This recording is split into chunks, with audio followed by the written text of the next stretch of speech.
Welcome back, everybody. This is not a board game tier list. This is more of a review of a Spirit Island spirit. In this case, we have Lightning Swift Strike. We have the immense aspect. So when I did the tier list for the Spirit Island aspects, I think I put immense in F tier actually, and I think I was wrong. This isn't a tier list, so I'm not going to say what tier it is, but I think this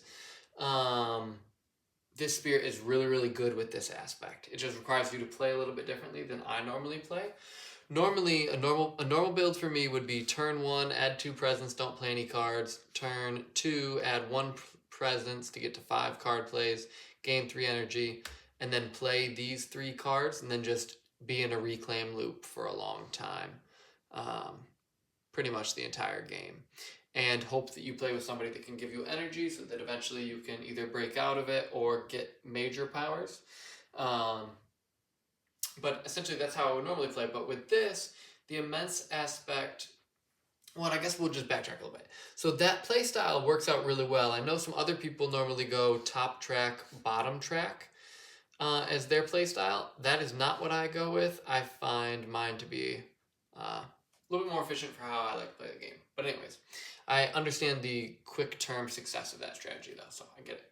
But anyways, this is already a spirit that's very good.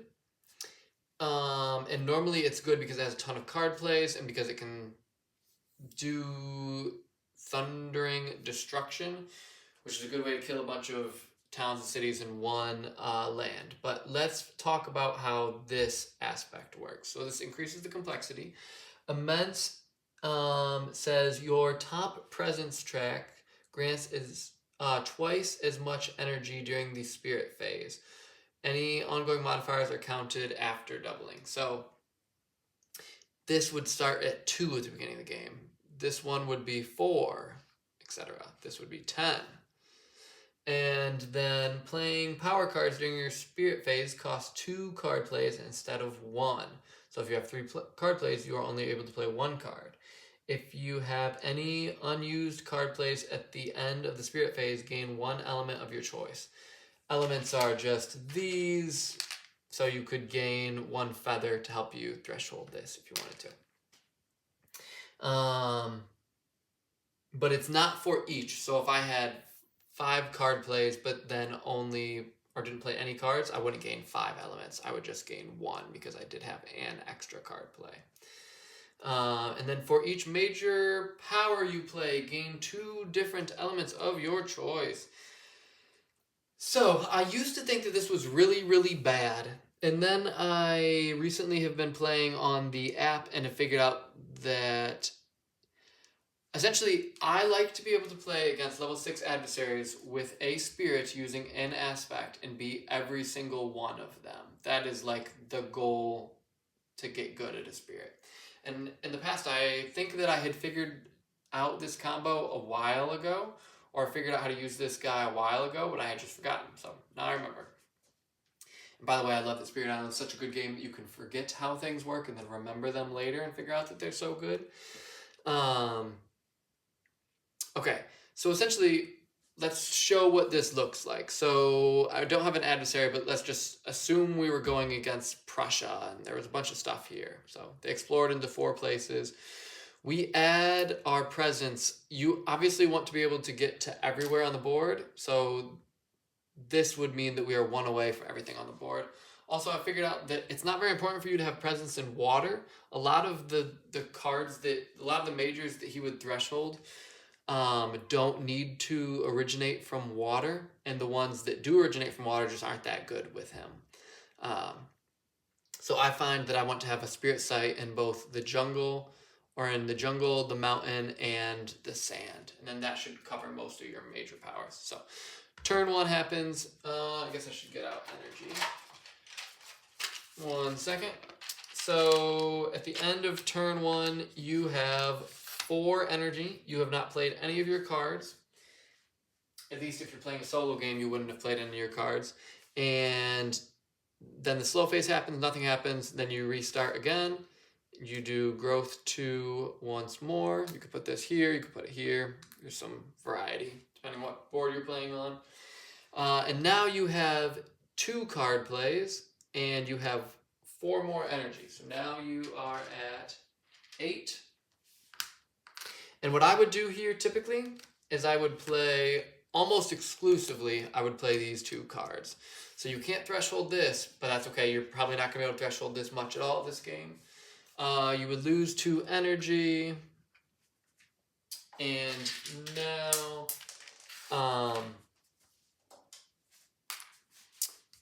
you can kill a town somewhere, get a tiny bit of fear, move some Dahan around, play into events, hopefully.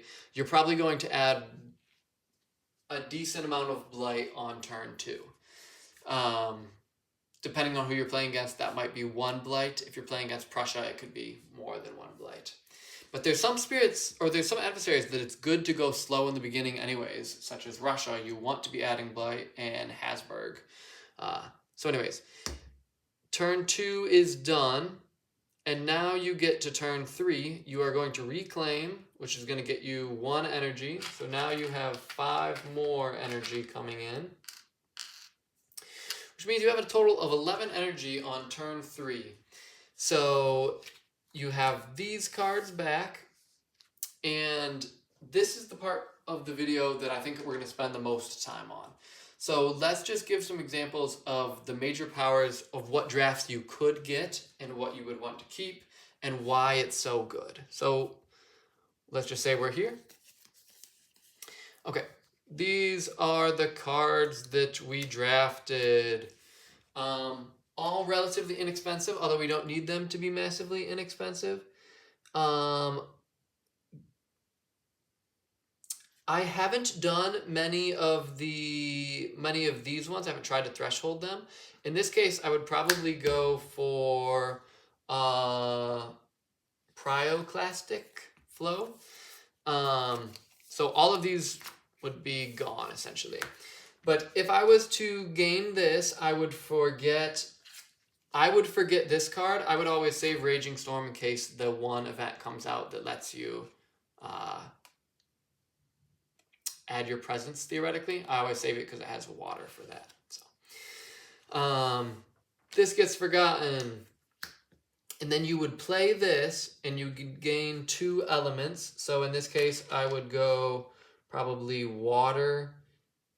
feather and rock. And then this one just happens to be one that you can threshold very easily, very quickly. And then we would play one of these 2 cards. So let's just, for the sake of this, say that we need to go fast here, or else we're going to be in trouble. So we're going to play these. Takes 5 energy. And then we have a card that we can threshold, do a bunch of damage. We have presence where we need it. We just hopefully aren't targeting a jungle or water.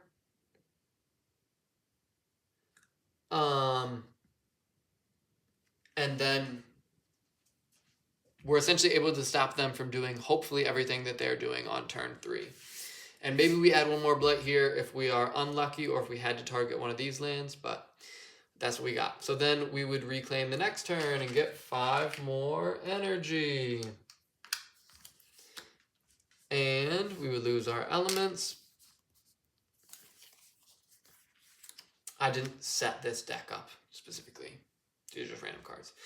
So now we would want to grab something that would work well with what we already have. So obviously this might differ slightly. You would typically be looking for cards that have good effects and theoretically have a decent amount of elements in order to enable you to threshold. Because essentially what you're trying to do is every single turn you're trying to threshold 2 majors. So in this case, it's possible that Tsunami could be the move. That's a good card. This is probably never the move. So just for the sake of this, let's just say we went with Tsunami. It's probably not the best pick, but let's just say we did. So we go with these. Cost us 9 energy, which is a significant amount. We are going to forget this card. And so we can get, so for each major power you play, gain 2 different elements of your choice. So in this case, we would go water, with this one, water with this one, and then we would have to go, it really doesn't matter what else we go, because we're not going to be able to threshold this, and we can't get to this. So, let's just assume we get this, and then something else random. Normally, most spirits would be able to play this card and would have to play it slow, but lightning still has swiftness of light. For every feather you have, you may use one slow power as if it were fast. So he can do this tsunami fast. So that would be 8 damage here, let's say, 4 here and 4 here. This would get 4 fear and kill some Dahan as well. But you're resolving this fast, and you're still resolving this fast as well. It's not thresholded, but you can essentially clear out a land. So you've probably cleared most of the coast and another land. And then essentially you just keep doing this over and over and over again until you win, hopefully. This would be a pretty expensive... So let's just play it. Let's play one more turn and just see what happens. So we reclaim again. We get 5 more energy, which means that we have 7. So we probably can't play Tsunami this turn. So let's gain 4 more. This one is too expensive for us to play, so we're not going to grab it. This one is too expensive in general, so we're not going to grab it. So we would go with one of these two. In this case, I think either of these could actually work. I think we would probably go with trees, though. So we don't forget Tsunami. We want to get to the point where we have 4 major powers in our hand. So let's just forget this one. We are going to play these 2 cards. And we can't threshold both of them, but we can threshold one of them. So we could pick whichever one seemed better. Likely it'd be this one, but it could possibly be this one. And that would cost us 6 energy. And then essentially you do this over and over and over again until at one point, let's say, whoops, that these are with us. We reclaim again next turn. We get, essentially what you're trying to do is at some point you're trying to get to 4 majors in your hand so that you can reclaim, play 2 majors, and then the next turn you can get, you don't have to reclaim, and you can place more presence and get more energy in the future. So if you go with a massively expensive card like Tsunami early, it's going to hurt your energy, because you can really play up to 5 energy worth of cards without actually slowing you down. But if you go with one that's super expensive like this, you are going to, your energy is going to run out at some point, essentially.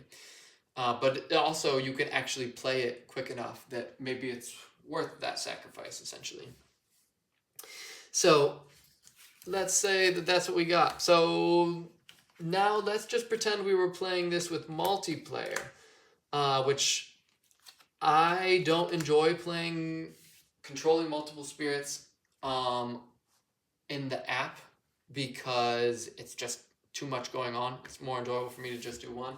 So I haven't used it much or had much success with it, but I'm sure you could, because if you just make if you make him play with someone that can gain him power cards, then he can just get majors way quicker. But if you were playing with a teammate, the only thing that this guy has to offer is that turn 1, he could play Lightning's Boon, and he would have 1 less energy, but that could help your team get a whole lot more pace, because you pick somebody to get to do 2 things fast. If you go on Starlight, you could gather a ton of people into 1 land to stop a whole lot of builds. There's a lot of other good combos, theoretically.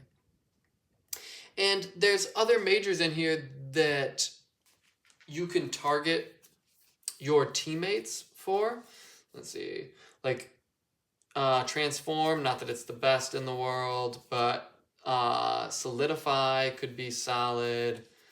There's other majors that you can target your teammates that I just haven't really been able to use. I guess it's not most of them, though. There's I guess there's Unrelenting Growth that you can help someone else grow. So we can be a team player as well, but essentially the point of this is that I realized that Immense is a really solid single player spirit that I think you could also slide into multiplayer. and have him be just really, really strong. So I hope that makes sense. Yeah, and I guess just to keep it going, let's just do a few more drafts and just show what we could get and how we would build around it.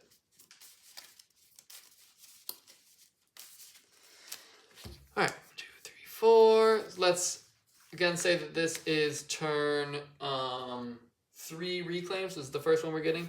This would be a good one to pick. Irresistible Call is theoretically too expensive, or at least it's too expensive for what it does. If you're playing single player, you can't really have a card that doesn't do any damage, especially if it costs 6. It has to like actively be helping you win. Blazing Renewal could theoretically be good, but often your presence won't be destroyed, so it's not helpful. So either of these would be really good. Let's just say that we picked this one, because on turn 2, I think I would rather, or on turn 3, I probably would rather get that. So then we play this. Next turn, we reclaim as well. Let's see if we get anything that's helpful on here. All right, so then we have Rumbling Earthquakes. And this one, if you ever get this card with this guy, you're just going to win. So let's just pretend real quick that we got the best possible scenario. So we play both of these, which we would have plenty of energy to do because this one only costs 2 and we got 5 energy last turn. So we could at least play both of these for 2 turns in a row, I believe. And this card would essentially just let you kill pretty much all of the towns and cities in one massive area, or at least, like there's almost, I don't even know who you wouldn't kill everybody against. You would just almost wipe out the entire board. If you picked this land, it'd pretty much wipe out all of this. You pick this land to wipe out all of this, except you don't kill the explorers. But then on top of that, you would be thresholding both of these, because you would gain, when you played this one, you would gain 1 sun and 1 rock. And when you played this one, you would gain 1 rock and 1 earth. So then you would be able to threshold both 2 majors on turn 4, theoretically. But let's say you didn't get the perfect card. This one is still amazingly good. This one you probably wouldn't want to do unless you were in a whole lot of trouble. And this one, again, this is another one. This is why you have to have your presence in the jungle. You could build around this. This could be one that you could use. You could put both of these 2 together. But in this, so any of those 3 cards could be solid. Let's say we were doing it again. So this is turn 3. We got our first reclaim. 2, 3, 4. And we get these. Unfortunately, Vanish doesn't have enough symbols for me to like this card. It also just removes things. This is a great card in large multiplayer games for the remove effects, but in one player, it's often not helpful. So that card I would not go with. Storm Swath would obviously be an awesome card for you to pick. It might even give you a reason. Actually, no, there still wouldn't be any reason to ever play Raging Storm. Maybe there'd be a slight reason to, but you would easily be able to threshold this one. So I would probably go with this. But this one, I literally just played a game with this card where this ended up being very helpful. And this card I've played multiple games where I've been able to threshold this for many turns. And again, you have your presence in the sand from the beginning, so you're good on that. But let's say we went with this, and then next turn, and obviously we'd be able to play, let's say we just played Harbinger, or Harbingers, and we would be able to threshold this. This is what we get next turn. And now really the whole entire game is open for us. We don't really want to go with this, so let's not go with that. We could go with this, and then we would be able to threshold both of these, which there's a very good chance that this would almost board clear. So let's just say we did that. But it's also worth looking at both of these. So this one you could play for yourself. If you're going to play it for yourself, you better have a good use for it, or you better be pretty ahead in your game. unless you can threshold it and gain a power card, then it's totally worth it for you to play it for yourself. But let's focus on this card. This card's crazy because it gives you one of every element, and if you find any other major power that has 4 elements on it, so a good example of that, let's just see how many of these have 4 elements. No, or this one does, this one does, this one does, this one does, this one does, hope you can see all those, and this one does. So if you had any of those, which you could easily be building around, and you get this, you essentially can threshold the bottom part of this as well. And then you would get another major and you'd be able to play it. So, oh look, now you've played this and you've been able to threshold it. You can just forget it at the end of the turn. So that's just a ridiculously good card. There's essentially 10 or 15 majors in here that if you ever get them, you are just pretty much going to win the game. Let's just do it one more time and then call it good. So this is our turn 3 draft. This is probably one of my favorite cards in this combo. It just enables you to do so much stuff. This card is always horrible. This card I actually really like, but it just doesn't work in this combo. It takes way too long. And then, so either of these two would be the pick. I would often go with Bombard over Voice. But I have used this one and it's been very helpful. So if I was playing early, I would go with this one. But if I was trying to make up for a last minute, like not add Blight here, or not add Blight here so it cascades, I would probably go with Voice of Command. So it's just a little bit more restricted on where it can be. This one pretty much has no restriction because you're going to have presence in both of those lands. So you should be good the entire game. So let's say we went with this. Then our next turn we draft. All right. Let's see. Okay, so we would just miss Volcanic Eruption Thresholds. That's a little bit sad. Manifest Incarnation is a little bit too expensive for this combo. You could get it to work, and literally you could even play it and threshold it.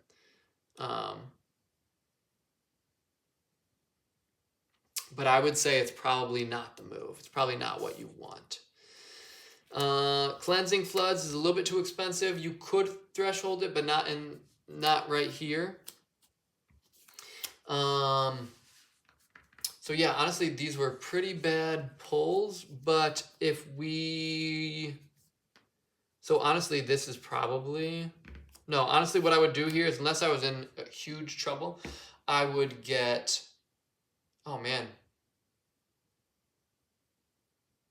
Yeah, I would actually get Entwined Power, especially if you're playing multiplayer. This is really good. If you're not playing multiplayer, this card just lets you gain 2 majors, essentially. If you are playing multiplayer, this would be way better because you could threshold it. So, that is our last draft. So I hope that you can see how good this guy is, and sorry I got it wrong initially, but that is my video. Let me know if you have any questions, I guess. Peace and prosperity.